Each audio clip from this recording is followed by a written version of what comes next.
Good morning student. जैसे कि आप लोग सब जानते हैं कि आज हम जो टॉपिक पढ़ रहे हैं वो पब्लिक फ़िनांस का है और ये टॉपिक भी ऑन डिमांड बनाया जा रहा है। इसका वीडियो कोशिश ये की जाएगी कि मैं पूरा कंसेप्ट आपको ढंग से समझा पाऊँ। टैक्सेशन के बारे में पढ़ेंगे। टैक्सेशन होता क्या है, पहले हम पढ़ लेते हैं कि पब्लिक फ़िनांस क्या होता है। थोड़ा सा मैं आपको ओवरव्यू बता देती हूँ। पब्लिक फ़िनांस जो होता है वो 3 चीज़ों से मिलकर बना है: public expenditure, public revenue, public डेब्ट। इन तीनों को मिला दें तो हम पब्लिक फ़िनांस कहलाता है।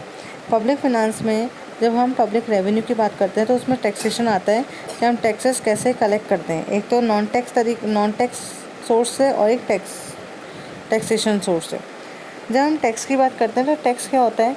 टैक्स होता है कंपलसरी पेमेंट होता है जो एक स्टेट को हमें देना ही होता है, जो डेवलपमेंट के लिए काम में लिया जाता है। टैक्स दो तरीके के होते हैं, एक होता है डायरेक्ट टैक्स और एक होता है इनडायरेक्ट टैक्स, प्रत्यक्ष कर और अप्रत्यक्ष कर। प्रत्यक्ष कर, डायरेक्ट टैक्सेस वो होते हैं जिनका बर्डन हम दूसरे पर शिफ्ट नहीं कर सकते, मतलब वो हमें ही बेयर करना है। जैसे इनकम टैक्स है, तो आपकी जितनी इनकम होगी उसका टैक्स आपको ही देना पड़ेगा और कोई दे नहीं सकता। और इनडायरेक्ट टैक्स वो टैक्सेस होते हैं जिनका बर्डन हम दूसरे पे शिफ्ट कर सकते हैं। जैसे आप बाहर से बाज़ार से कोई भी सामान खरीदने जाते हैं, उस पर लिखा होता है पीछे MRP including all the taxes. तो जो प्रोडक्शन कॉस्ट होती है वो MRP जो कॉस्ट है वो एक दुकानदार है उसको ही पे करनी है, लेकिन वो बर्डन किस पे शिफ्ट कर देता है? कंज्यूमर पे शिफ्ट कर देता है। तो उसे हम इनडायरेक्ट टैक्स कहते हैं। अब टैक्स जब गवर्नमेंट लेती है तो उसका क्या प्रभाव पड़ता है हमारे डिस्ट्रीब्यूशन पर, हमारे कंजम्पशन पर, हमारे सेविंग्स पर? क्या वो इफ़ेक्ट पड़ता है? क्या वो एडवर्स इफेक्ट पड़ता है, मतलब क्या वो कम हो जाती हैं? क्या नेगेटिव इफेक्ट है एंड पॉजिटिव इफेक्ट है, वो अभी हम जानेंगे। टैक्सेशन का जो प्रिंसिपल है वो डेल्टन के द्वारा ही दिया गया था और उन्होंने कहा कि ना जब हम कर लगाते हैं तो तीन चीज़ों पर प्रभाव पड़ता है। एक तो उत्पादन पर, एक वितरण पर, एक करारपण के अन्य प्रभाव भी होते हैं, जिसमें हम पढ़ेंगे कि बचत पे क्या प्रभाव पड़ता है और हमारे उपभोग पे क्या प्रभाव पड़ता है, वो सब हम इसमें पढ़ेंगे। अब पहला है करारोपण के उत्पादन पर प्रभाव, effect of taxation on production.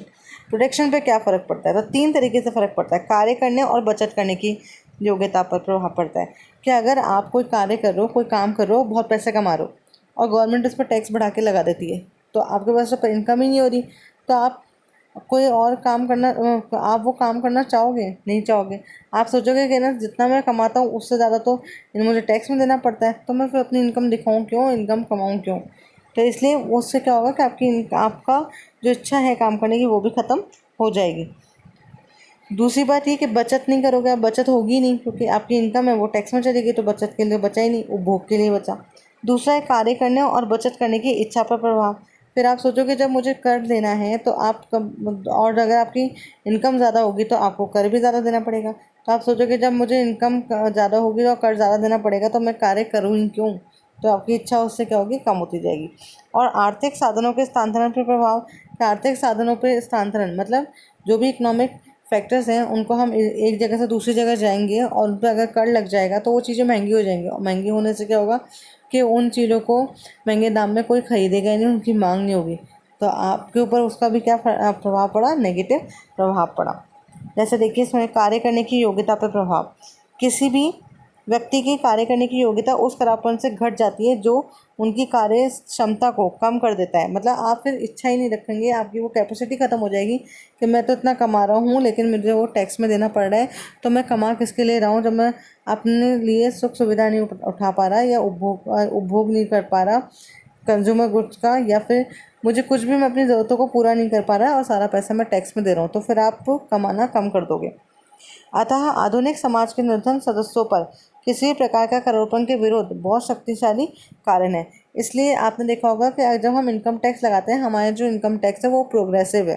Progressive का मतलब होता है प्रगतिशील। 3 तरीके के टैक्स होते हैं, एक होता है प्रगतिशील प्रोग्रेसिव, एक होता है रिग्रेसिव और एक होता है प्रोपोर्शनल अनुपातिक। प्रगतिशील और घटता हुआ होता है तीसरा, जिसका मुझे हिंदी में एग्जैक्ट नाम याद नहीं आ रहा, तो आप 3 तरीके से याद कर सकते हैं: प्रोग्रेसिव प्रगतिशील, दूसरा होता है प्रोपोर्शनल अनुपातिक, और तीसरा होता है रिग्रेसिव जो घटती हुई दर से होता है।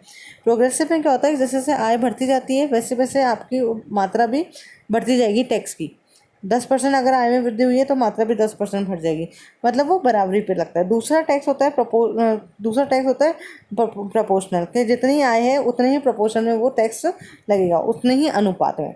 और तीसरा होता है रिग्रेसिव, जिससे से आपकी आय बढ़ जाती है उसका जो रेट है वो वैसे वैसे कम होता जाता है टैक्स का।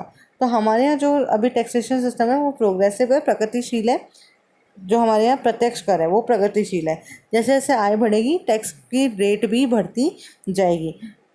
और जो हमारे ऊपर जो इनडायरेक्ट टैक्स लगाया जाता है वो रिग्रेसिव है, मतलब जैसे जैसे आय बढ़ती जाएगी या इनडायरेक्ट टैक्सेस पे जितने से आय बढ़ेगी इनडायरेक्ट टैक्सेस है वो कम लगते जाएंगे। इसलिए इसमें ये बताया गया कि जो निर्धन व्यक्ति होते हैं उनके ऊपर यही कोशिश की जाती है कि उनके ऊपर कोई टैक्स नहीं लगाए, नहीं तो वो उनकी इतनी इनकम है नहीं, और अगर इनकम नहीं है तो वो उतना उपभोग भी नहीं कर पाएंगे। फिर नेक्स्ट हमारा आया बचत करने की योग्यता पर प्रभाव। अब इस पर क्या प्रभाव पड़ता है? प्राय सभी प्रकार के करों का बचत करने की योग्यता पर प्रतिकूल प्रभाव पड़ता है, मतलब उल्टा प्रभाव पड़ता है। क्योंकि जब आपके पास पैसे ही नहीं है तो आप बचत कैसे करोगे? कर लगाने के करदाताओं की क्रय शक्ति कम हो जाती है, क्रय शक्ति जिससे आप सामान खरीद सकते हैं, और वे बचत नहीं कर पाते। जब सरकार द्वारा कर लगाए जाते हैं तो भले ही इससे करदाताओं के प्रभाव पर प्रतिकूल प्रभाव ना पड़े, पर उनकी बचत करने की शक्ति पर अवश्य ही कम हो जाती है। ठीक है, तो जब भी आपके बढ़ी हुई आय के ऊपर कर लगा दिया जाता है तो आपके पास उपभोग के लिए कम पैसे बचते हैं, तो आप सोचते हैं कि हम उपभोग पहले कर लें और बचत बाद में कर लेंगे, तो आपकी बचत क्या हो जाती है? कम हो जाती है। नेक्स्ट है कार्य करने और बचत करने की इच्छा पर प्रभाव। तो कार्य करने की इच्छा पर क्या प्रभाव पड़ता है? जहाँ तक आप करोड़पति का व्यक्ति की कार्य करने की इच्छा पर प्रभाव पड़ता है वो दो तरीके से पड़ता है, कर की प्रकृति पर और कर के प्रति व्यक्ति विशेष की प्रतिक्रिया। कि जो कर लगा है उसके ऊपर किसी की प्रतिक्रिया क्या है उसके आधार पर क्या प्रभाव पड़ेगा वो पता चलता है।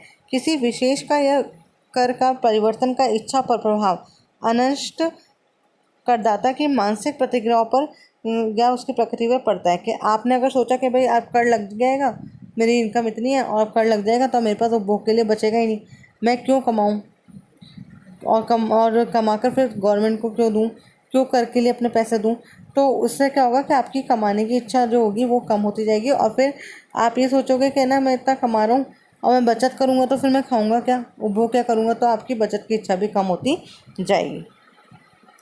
किसी भी व्यक्ति की मनोवैज्ञानिक प्रतिक्रिया उसके आय के लिए मांग की लोच पे वह अपनी आय प्राप्त करने के लिए प्रयत्न तथा त्याग के रूप में करता है के द्वारा निर्देशित की जाती है। मतलब आय की लोच के ऊपर डिपेंड करती है कि अगर इलास्टिक है तो क्या होगा, मतलब लोचदार है तो अगर कर लगेगा तो आपकी इच्छा क्या हो जाएगी? कम हो जाएगी। और अगर इलास्टिक है तो इच्छा के ऊपर कोई प्रभाव, मतलब ज़्यादा प्रभाव पड़ेगा, और अगर लोचदार है तो प्रभाव कम पड़ेगा। वो डिपेंड करता है कि आपकी मनोवैज्ञानिक स्थिति क्या है जिसके ऊपर कर लगाया जा रहा है। अगर उसकी मनोवैज्ञानिक स्थिति ये सोचती है कि अगर कर लगेगा तो मेरे पास पैसे नहीं बचेंगे और मैं काम क्यों करूं, तो उसके ऊपर आपका विपरीत प्रभाव पड़ा और ज़्यादा प्रभाव पड़ा, और उससे क्या होगा कि आपकी जो इच्छा है वो काम करने की कम होती जाएगी और बचत की इच्छा भी कम हो जाएगी।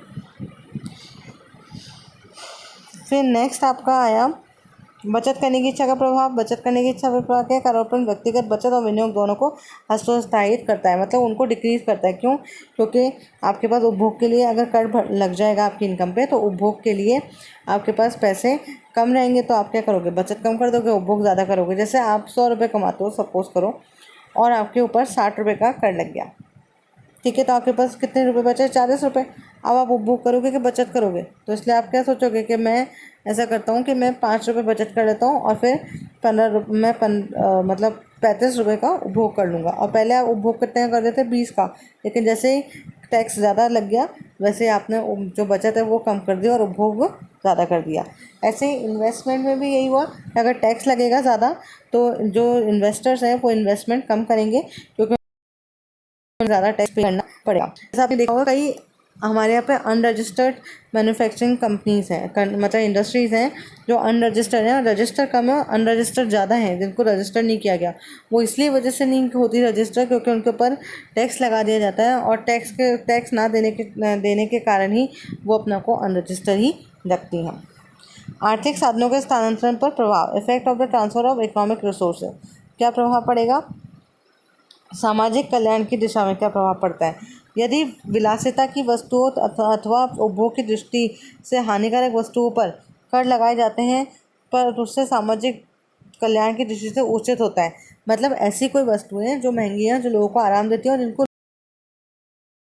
खूब पैसे हैं, तो उसमें फ़ायदा है, क्योंकि उस पर कर लगेगा तो जितने लोग वो खरीदेंगे उतना ही कर अपना हमारे पास आएगा, और उससे फ़ायदा ये होगा कि हमारे देश के विकास के वो कार्य में काम आएगा वो पैसा।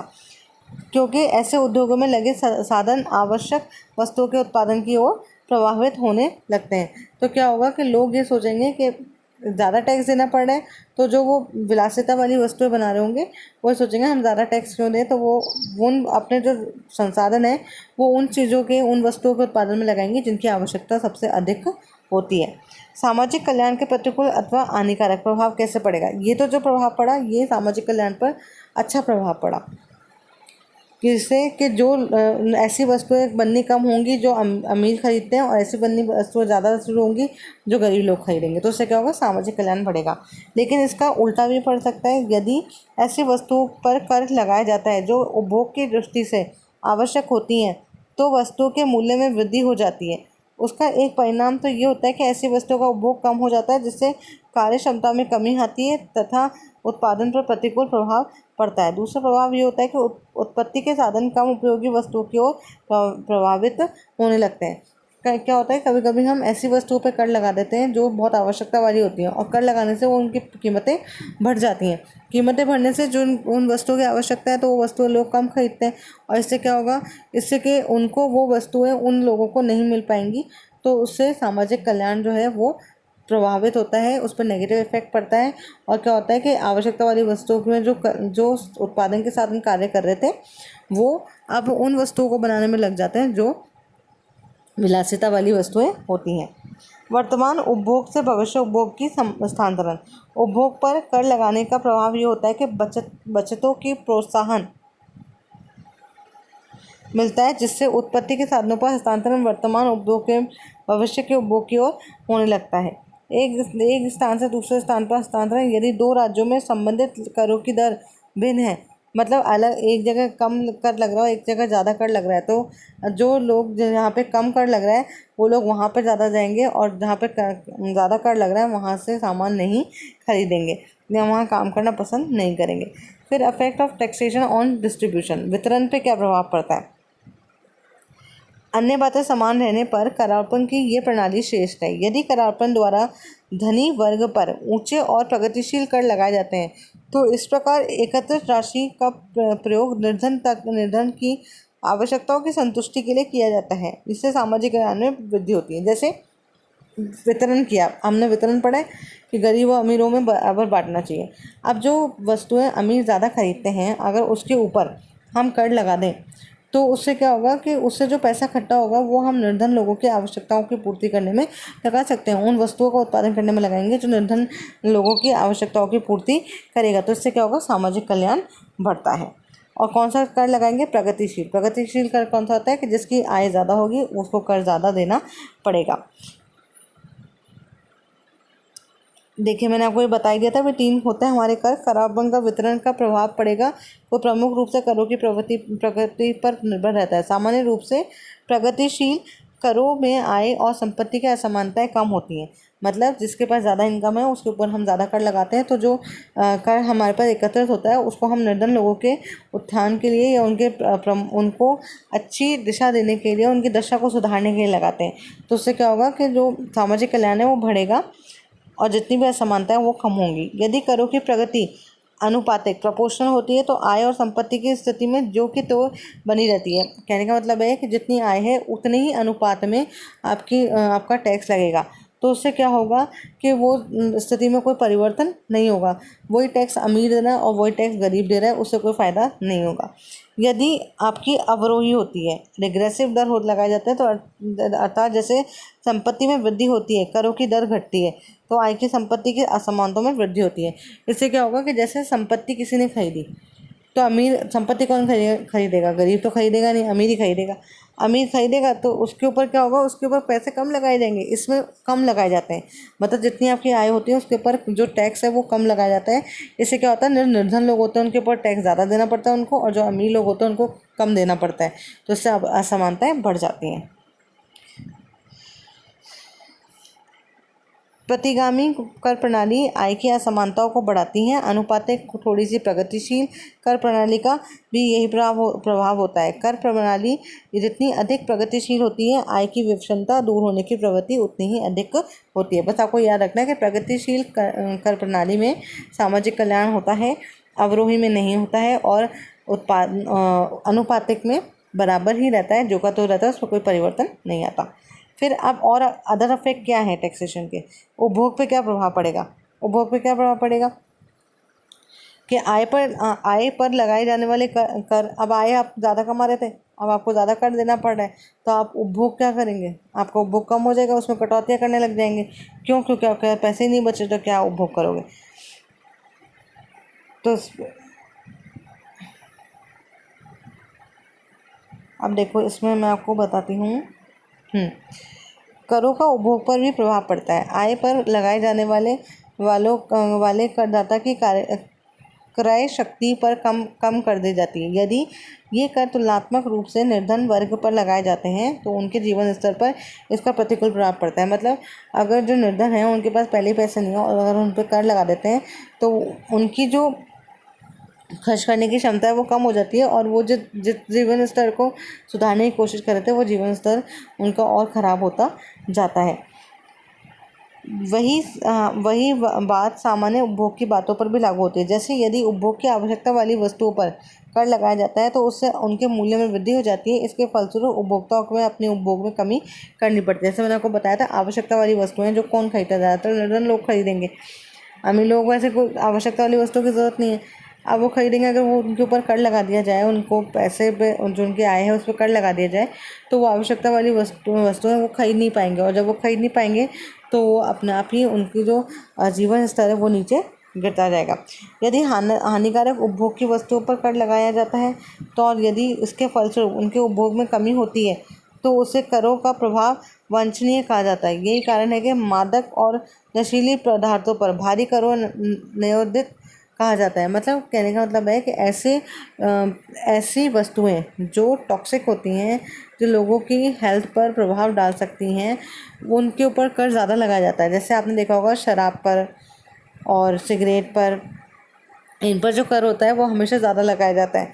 क्यों? जिससे लोग इसको अगर ये महंगी हो जाए तो लोग इसे कम खरीदें। लेकिन उल्टा है, यहाँ पर लोग ज़्यादा खरीदते हैं इन चीज़ों को, तो इन चीज़ों को इसलिए कर लगाया जाता है कि इसके ऊपर एडवर्स इम्पैक्ट पड़े और लोग इनको नहीं खरीदें, लेकिन लोग इन्हें ज़्यादा खरीदते हैं।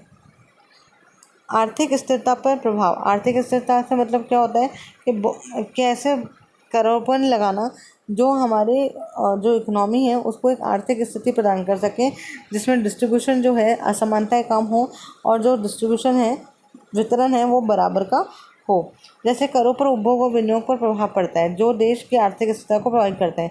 कैसे करते हैं? अगर हम कर ज़्यादा कर देंगे तो उपभोग कम हो जाएगा, और अगर कर ज़्यादा लेंगे तो जो लोग हैं वो विनियोग नहीं करेंगे, मतलब वो इन्वेस्टमेंट नहीं करेंगे। क्यों? क्योंकि उन्हें इन्वेस्टमेंट करने पर कर ज़्यादा देना पड़ रहा है। जैसे मैंने अभी आपको ऊपर बताया था कि कुछ ऐसी कंपनीज होती हैं जो अनरजिस्टर्ड रहना पसंद करती हैं, वो रजिस्ट्रेशन कभी कराती ही नहीं है। क्यों? क्योंकि उन्हें पता है कि अगर वो रजिस्ट्रेशन कराएंगी तो उन्हें गवर्नमेंट को ज़्यादा से ज़्यादा अपनी आय के पैसे देने पड़ेंगे, उनको कर देना पड़ेगा, और इससे बचने के लिए वो रजिस्ट्रेशन नहीं कराती। इसलिए हमारे यहाँ पर अनरजिस्टर्ड इंडस्ट्रीज ज़्यादा हैं किसी कंपैरिजन में रजिस्टर्ड इंडस्ट्रीज़ के कंपैरिजन में। नेक्स्ट है अपना कि मुद्रा पर इन्फ्लेशन और डिप्रेशन। आर्थिक मंदी पर और मुद्रा प्रसार पर क्या प्रभाव पड़ेगा? अब इन्फ्लेशन डिप्रेशन आपको पता है। इन्फ्लेशन जब होता है, मुद्रास्फीति, जब हमारे यहाँ की जो कीमतें हैं वस्तुओं की वो बढ़ती जाती है निरंतर, उसे हम कहते हैं इन्फ्लेशन। मुद्रास्फीति। उसके ऊपर क्या प्रभाव पड़ेगा? जब इन्फ्लेशन होता है, मुद्रास्फीति होती है, लोगों के पास बहुत सारा पैसा होता है, लोग बहुत सारा पैसा खर्च करने को तैयार होते हैं, तो हम कर्ज बढ़ाकर लगाते हैं जिससे कि लोगों के पास खर्च करने की क्षमता कम हो और जो महंगाई है वो नीचे की तरफ आ सके और एक नॉर्मल स्थिति में हम रह सकें। और वो लोग जिनको ये उन वस्तुएं नहीं मिल पा रही हैं वो लोग वो वस्तुएं खरीद सकें, क्योंकि जिनके पास पैसा है, अमीर लोग हैं, वो तो ज़्यादा से ज़्यादा वस्तुएं खरीद सकते हैं, उन्हें कोई फ़र्क नहीं पड़ता कि कीमतें बढ़ी हैं कि कम है। लेकिन सबसे ज़्यादा फ़र्क किसको पड़ेगा? निर्धन वर्ग को पड़ेगा। तो उसके लिए हमें क्या करना पड़ता है कि हाई टैक्स लगाना पड़ता है जिससे कि लोगों के पास जो पैसे हैं वो जो क्रय शक्ति है वो कम हो सके और जो इन्फ्लेशन है, जो मुद्रास्फीति है वो कम हो और लोगों तक सामान की पहुंच मतलब सामान की पहुंच आ सके, मतलब पहुंच में आ सके, वो हर वस्तु को खरीद सके, अपनी ज़रूरतों को पूरा कर सकें। मंदी में क्या होगा? मंदी में हम कर नहीं लगाएंगे, मंदी में बल्कि सरकार जो है वो पैसा खर्च करेगी और ऐसे विकास के कार्यक्रम चलाएगी जिससे लोगों के पास पैसा आए और लोग पैसा खर्च करें। और पैसा खर्च करने से मांग बढ़ेगी तो इन्वेस्टमेंट बढ़ेगा तो लोग ज़्यादा से ज़्यादा रोज़गार उपलब्ध होगा और रोज़गार उपलब्ध होगा तो लोगों के पास आय होगी और आय होगी तो फिर से मांग बढ़ेगी और हमारी जो अर्थव्यवस्था है वो सही दिशा में जा पाएगी। नेक्स्ट है करों का निगमन प्रभाव, रेगुलेटरी इफेक्ट ऑफ टैक्सेशन। अब इस पर क्या फ़र्क पड़ता है? करों के अधिक जीवन पर विविध प्रभाव पड़ते हैं, अतः उन्हें विभिन्न पहलुओं की नियमित करने के लिए उद्देश्य से प्रयुक्त किया जा सकता है। जैसे कुछ वस्तुओं पर भारी कर लगाकर उत्पादन को नियमित किया जा सकता है, इसी प्रकार विभिन्न वस्तुओं पर कर लगाकर उपभोग की वस्तु को नियमित किया जा सकता है। मतलब हम जो कर लगा रहे हैं उसको नियमित करने के लिए लगा रहे हैं, वो क्या रेगुलेटरी प्रभाव होता है। फिर नेक्स्ट है आपका रोजगार के ऊपर क्या प्रभाव पड़ता है? तो रोजगार के ऊपर अगर विनियोग और उत्पादन बढ़ता है कर लगाने से तो रोजगार बढ़ेगा, और अगर नहीं बढ़ता है विनियोग और उत्पादन तो फिर जो कर है उसका इफेक्ट कैसे होगा? रोजगार पर नेगेटिव इफेक्ट आएगा।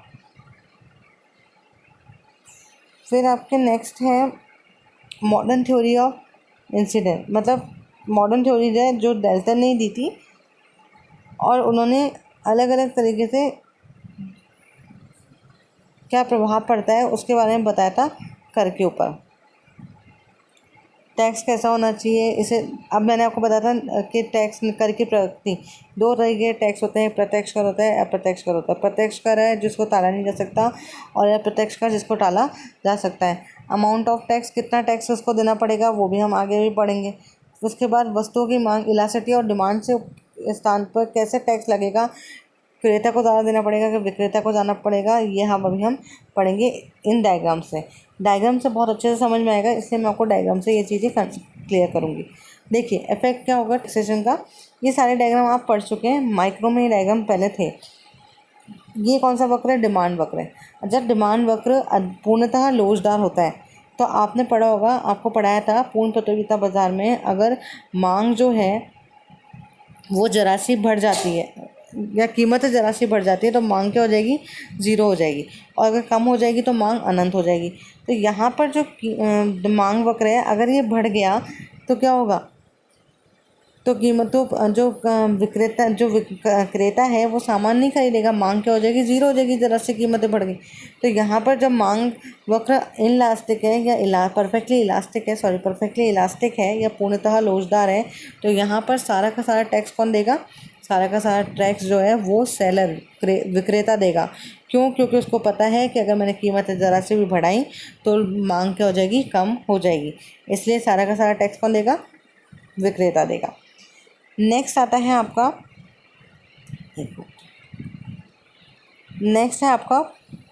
जब मांग की लोच पूर्णतः बेलोचदार हो।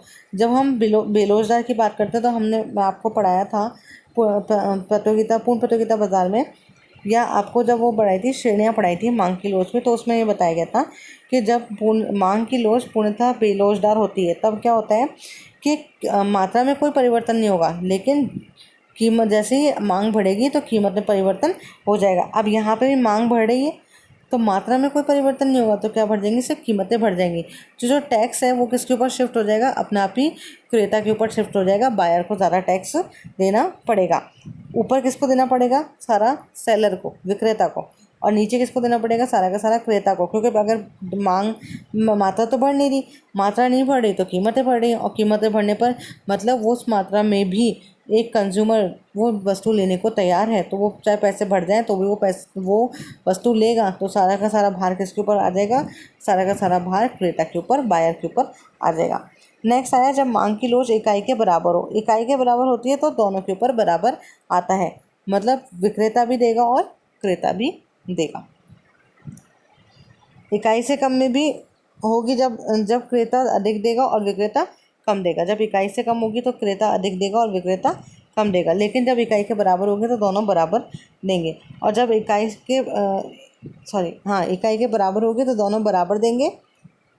इकाई से अधिक होगी तो क्रेता और विक्रेता दोनों ही वहन करेंगे, और विक्रेता ज़्यादा देगा और क्रेता कम देगा।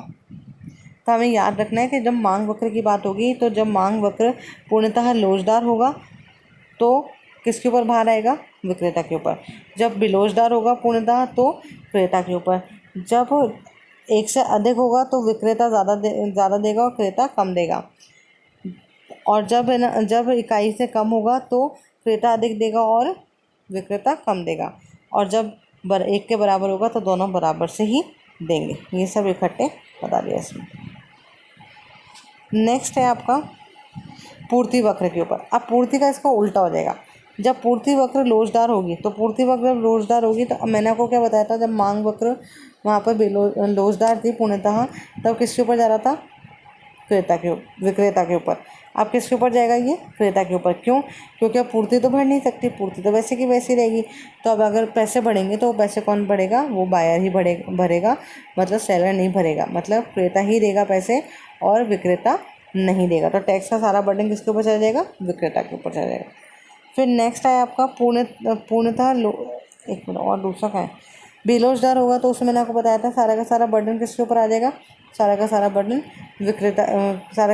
क्रेता पे आएगा। जब मांग वक्र क्या होगा, पूर्णतः लोचदार होगा, लेकिन इसके ऊपर किसका आएगा, इसमें इसका उल्टा हो जाएगा, विक्रेता के ऊपर आएगा। क्योंकि अगर मात्रा तो बढ़ी नहीं, और यहाँ पे कौन सा वक्र पूर्णतः लोचदार है, सप्लाई वक्र है, तो इसलिए सारा का सारा कर कौन देगा, विक्रेता देगा। फिर यहाँ पर जब पूर्ति की लोच इकाई से अधिक होगी, तो इकाई से अधिक होगी उल्टा हो जाएगा। उसमें क्या था, उसमें विक्रेता अधिक दे रहा था और क्रेता कम दे रहा था। यहाँ पे क्या हो रहा है, यहाँ पे विक्रेता कम दे रहा है और क्रेता अधिक दे रहा है। जब क्या होगी, एक से अधिक। पूर्ति की लोच अगर इकाई से कम होगी तो कौन ज़्यादा देगा, तो विक्रेता ज़्यादा देगा और क्रेता कम देगा। इसमें उल्टा हो रहा था, और यहाँ पर दोनों बराबर ही देंगे। देखो डायग्राम देखो, यहाँ देखो पहला डायग्राम। जब मांग पूर्णतः लोचदार है तो कौन दे रहा है, सारा कर किसके ऊपर जाएगा, विक्रेता पे। यहाँ देखो जब पूर्ति लोचदार है तो सारा किसके ऊपर जाएगा, क्रेता पे। फिर जब यहाँ पे मांग वक्र पूर्णतः बेलोचदार है तो किसके ऊपर जाएगा, क्रेता पे। अब उल्टा क्या होगा, यहाँ पर सारा विक्रेता पे। फिर हमने पढ़ा था कि एक से अधिक है तो सबसे ज़्यादा कर कौन दे रहा है, विक्रेता दे रहा है और क्रेता कम दे रहा है। यहाँ पे भी कौन दे रहा है, यहाँ पे अब क्रेता ज़्यादा दे रहा है और विक्रेता कम दे रहा है। फिर अगर यहाँ पे इकाई से कम है तो यहाँ पे विक्रेता कम दे रहा है और क्रेता ज़्यादा दे रहा है। अब इसका उल्टा क्या हो जाएगा, विक्रेता ज़्यादा दे रहा है और क्रेता कम दे रहा है। और यहाँ बराबर है तो यहाँ पर भी दोनों बराबर है। Next, competition in the market. कर के विवर्तन पर इस बात पर भी प्रभाव पड़ता है कि इस बाजार में प्रतियोगिता का अंश है। पूर्ण प्रतियोगिता की स्थिति पर राशि को विचलित किया जा सकता है, क्योंकि वह स्थिति में कर विचलन वस्तु की लोच पर निर्भर रहता है। इसी प्रकार अपूर्ण प्रतियोगिता में स्थिति में विवर्तन इस बात पर निर्भर रहता है कि मांग की लोच कैसी होगी। मतलब पूर्ण प्रतियोगिता में तो मांग की लोच अगर ज़्यादा है, कम है तो कर कितना लगाएगा, अगर कम है तो कर ज़्यादा लगेगा और अगर ज़्यादा है तो कर कम लगेगा। फिर है करारोपण का उद्देश्य क्या होता है, उनका विवर्तन कर दिया जाता है। जैसे परोक्ष कर, मतलब उद्देश्य के हिसाब से हम लगाते हैं। फिर स्थानापन्न वस्तुओं के आधार पर भी लगाया जाता है। अगर किसी की स्थानापन्न वस्तुएं अवेलेबल हैं तो उसके ऊपर कर कम लगेगा, और जिसके ऊपर अवेलेबल नहीं है उसके ऊपर कर ज़्यादा लगेगा।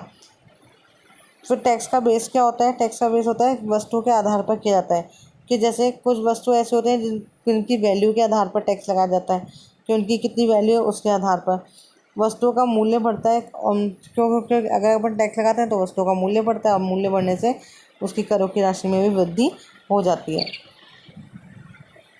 फिर नेक्स्ट आया कर्म उत्पत्ति हास नियम। ये क्या कहता है? ये कहता है कि जैसे जैसे उत्पादन बढ़ता है प्रति इकाई लागत में वृद्धि होती है, अतः जब कर की राशि मूल्य में जोड़ी जाती है तो वस्तुओं का मूल्य अधिक बढ़ जाता है, जिससे वस्तुओं की मांग में कमी होने की संभावना रहती है, अतः कर की पूर्ण राशि का वेतन नहीं किया जा सकता। कहने का मतलब यह है कि जब हम किसी वस्तु के उत्पादन में उसका उत्पादन कर रहे हैं उसके ऊपर हम कर लगा देते हैं, तो कर लगाने से उसकी कीमतें बढ़ जाएंगी, और कीमत बढ़ने से उसको कोई खरीदेगा भी नहीं। वो इसमें बताया हुआ है कि बराबर बांट दिया गया क्रेता विक्रेता में। फिर है क्रमागत उत्पत्ति का नियम। यदि वस्तु का उत्पादन उत्पत्ति क्षमता नियम के अंतर्गत हो रहा है तो उत्पत्ति घटने पर बढ़ाने का लागत पर कोई प्रभाव नहीं पड़ेगा। यदि कर की राशि को वस्तु के मूल्य में जोड़ा जाए तो उससे मांग प्रभावित नहीं होती, और कर की समस्त राशि मूल्य में मिलकर उपभोक्ता पर विवर्तित किया जा सकता है। मतलब कहने का मतलब ये है कि ये यहाँ पर सप्लाई है, ठीक है, आपको समझा दिया था कि जब सप्लाई होती है तो अब इसमें मात्रा तो नहीं बढ़ सकती, कीमत बढ़ जाएगी, और वो जो बाहर होगा कर का वो किसके ऊपर डिपेंड, वो किसके ऊपर शिफ्ट हो जाएगा? वो क्रेता के ऊपर शिफ्ट हो जाएगा।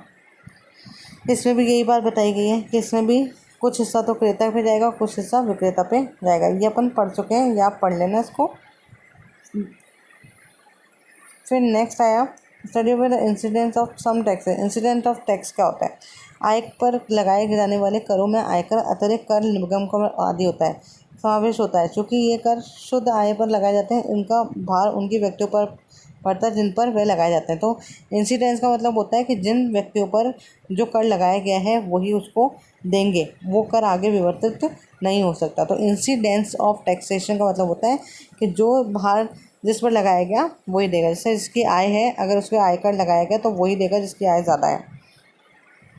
दूसरा है संपत्ति पर जो कर भार लगाते हैं, तो वो आपको मैंने बता ही दिया कि उस संपत्ति पर जो कर भार लगाया जाता है, तो जो संपत्ति ज़्यादा बनाएगा उसके ऊपर कर ज़्यादा लगाएगा, इसलिए अमीरों के पास ज़्यादा होती है, गरीबों के पास कम होती है। अब आया लेफर कर। लेफर कर क्या कहता है? लेफर कर होता है उल्टा, इन्वर्टेड यू, इसको उल्टा यू कहते हैं। अंग्रेजी अक्षर का यू होता है उसके जैसा होता है। ये क्या बताता है कि जैसे जैसे आप टैक्स बढ़ाते जाओगे वैसे वैसे आप जो आपका रेवेन्यू है, जो टैक्स का रेवेन्यू है वो बढ़ता जाएगा। कहने का मतलब है जैसे जैसे आप कर ज़्यादा बढ़ाओगे वैसे वैसे जो कर से राशि जो इकट्ठी हो रही है वो भी बढ़ती जाएगी। लेकिन एक बिंदु पर, जैसे ऊपर वाला बिंदु है सबसे ऊपर अधिकतम बिंदु, इस पर क्या होगा? इस पर जाते ही सबसे ज़्यादा हो जाएगी कर की राशि। लेकिन फिर अगर आप कर बढ़ा भी दोगे ना तो भी आपको उतने पैसे इकट्ठे नहीं होंगे, उतना रेवेन्यू नहीं आएगा। क्यों? क्योंकि अब लोगों को लग गया कि अगर वो कमाएंगे तो सारा कुछ टैक्स में चला जाएगा, तो अब वो टैक्स की चोरी करने की सोचेंगे और टैक्स भरेंगे नहीं। लेकिन जब तक है ना टैक्स रेट कम होंगे तब तक वो रेवेन्यू ज़्यादा आएगा, क्योंकि सब भरेंगे। लेकिन जैसे ही टैक्स रेट बढ़ती जाएगी लोग है ना टैक्स भरना बंद कर देंगे या फिर कम कर देंगे, जिससे जो टैक्स से जो एकत्रित आय है वो कम होती जाएगी। तो ये लेफर कर्व है, ये जो टैक्स में जो टैक्स से आ रहा है, जो रेवेन्यू है, उस मतलब कर राजस्व और कर की दरों के बीच में ऋणात्मक या फिर विपरीत संबंध दर्शाता है। अगर कर की जो दरें हैं वो कम हैं तो राजस्व ज़्यादा होगा, और अगर दरें ज़्यादा हैं तो राजस्व कम होगा। क्योंकि एक पॉइंट ऐसा आएगा जिसमें लोग ज़्यादा बढ़ी हुई जो कर है, कर की जो रेट्स बढ़ाई हैं उनके ऊपर पैसा देना बंद कर देंगे या कम कर देंगे और चोरी करना शुरू कर देंगे टैक्स की। क्यों? क्योंकि इससे क्या हो रहा है, उनकी आय के ऊपर, आय उपभोग के ऊपर विपरीत प्रभाव पड़ रहा है। तो इसी को लेफर ने दिया था, इसलिए इसको अमेरिकन अर्थशास्त्री अर्थन लेफर के नाम से लेफर कर्व भी कहा जाता है। इसके संबंध के आधार पर ये प्रतिपादित किया जाता है कि कर की दर का इष्टतम स्तर मतलब सबसे ऊंचा बिंदु, ये वाला 115 पर जो है प्रतिपादित किया जाता है कि इष्टतम स्तर होता है जिससे ऊपर कर की वृद्धि के साथ कर राजस्व में कमी आती है, और उसके नीचे भी कर की दर में कमी राजस्व में कमी लाती है। मतलब धीरे धीरे क्या होगा कि इसके बाद जितने भी आप कर की दरें बढ़ाओगे राजस्व में उतनी वृद्धि नहीं होगी जितनी पहले हो रही थी। तो इसलिए इसे लेफर कर बताया गया है।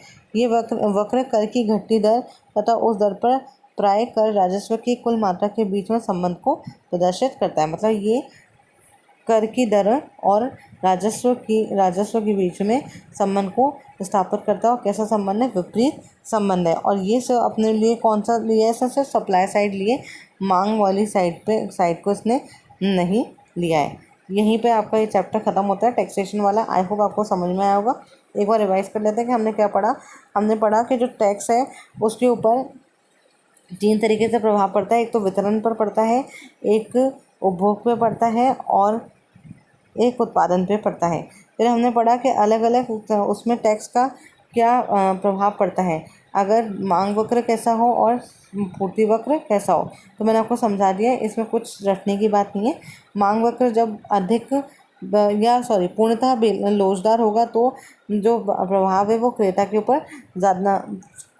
ऊपर ज़्यादा पड़ेगा, सेलर के ऊपर ज़्यादा पड़ेगा, है ना। और अगर बेलोचदार होगा तो क्रेता के ऊपर पड़ेगा।